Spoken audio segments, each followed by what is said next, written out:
నమస్కారం.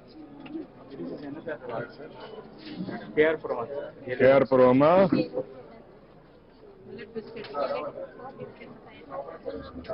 వీళ్ళే స్వయంగా తయారు చేస్తారు సార్ వెదురులతో. This also their own product sir. ఈ బ్రాండింగ్ ప్యాకేజింగ్ కొద్దిగా ప్రొవైడ్ చేస్తే క్వాలిటీ మీద కొద్దిగా FSSAI స్టాండర్డ్స్ మెయింటైన్ చేస్తే అంటే మీరు ఒక పని చేయగలిగితే మొత్తం వీళ్ళు తయారు చేసే గ్రెయిన్స్ అన్ని తీసుకొని కొన్ని సొసైటీలో నేచురల్ ఫార్మింగ్ లో తీసుకొని కామన్ మ్యానుఫ్యాక్చరింగ్ యూనిట్ పెట్టి అక్కడి నుంచి ప్రాసెసింగ్ యూనిట్ పెట్టి మార్కెటింగ్ అని ఎస్టాబ్లిష్ చేస్తే బ్రాండ్ కింద ఇట్ విల్ బి ఎస్టాబ్లిష్డ్. రాగి బిస్కెట్స్ చాలా బాగుంటాయి సార్. ఎంతమ్మా ఇది? 100 రూపాయలమ్మా. చూడు 100 రూపాయలు 100 రూపాయలకి తీసు. స్వీట్ ఓకే చాలేమ్మా వాళ్ళు ఇచ్చేస్తారు.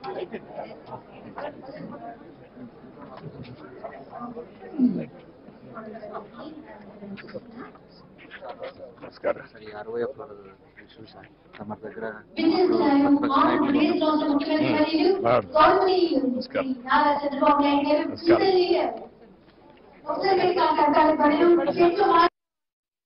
దీపావరణం మాయం కాకుండా పశువుల్ని మచ్చిక చేసుకుని ఎన్ని అవమానాలు ఎదురైనా ఆదివాసీ ధైర్యంగా నిలబడి మన కోసం తమదైన భాషలో సంకేతాన్ని ఇస్తున్నారు. మరి వారి కోసం కృషి చేస్తున్నటువంటి గౌరవ రాష్ట్ర ముఖ్యమంత్రి వర్యులు గిరిజన సంస్కృతిని, గిరిజన కళాకృతులను దేశ చరిత్రలో అందరికీ తెలియజేయాలి, ప్రపంచం నలుమూలలా తెలియజేయాలని ఆంధ్రప్రదేశ్ రాష్ట్ర ముఖ్యమంత్రి వర్యులు గౌరవనీయులు శ్రీ నారా చంద్రబాబు నాయుడు గారు ప్రపంచ ఆదివాసీ దినోత్సవ వేడుకలకు ముఖ్య అతిథిగా విచ్చేస్తున్నారు. వారితో శాసనసభ్యులు, శాసన మండలి సభ్యులు అందరూ విచ్చేస్తున్నారు.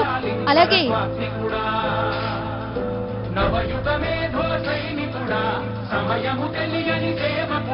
రాష్ట్ర ముఖ్యమంత్రి వర్యులు సారెను తీసుకుని, గిరిజన సారెను తీసుకుని వేదిక వద్దకు విచ్చేస్తున్నారు. ఆ సారెను అడవి తల్లికి అందిస్తున్నారు. అడవి తల్లికి సారే, గిరిజన సారెను అందిస్తున్నారు. అలాగే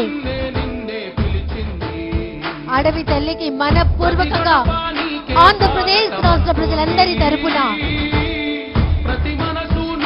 పూలదండ వేసి దీవెనలు అందుకుంటున్నారు రాష్ట్ర ముఖ్యమంత్రి వర్యులు గౌరవనీయులు శ్రీ నారా చంద్రబాబు నాయుడు గారు.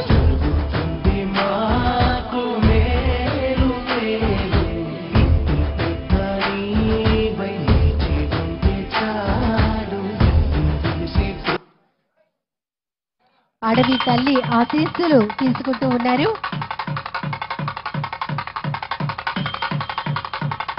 గౌరవ రాష్ట్ర ముఖ్యమంత్రి వర్యులు నారా చంద్రబాబు నాయుడు గారు, రాష్ట్ర గిరిజన సంక్షేమ శాఖ మార్చిలు గుమ్మిడి సంధ్యారాణి గారు, అలాగే విజయవాడ సెంట్రల్ నియోజకవర్గ శాసనసభ్యులు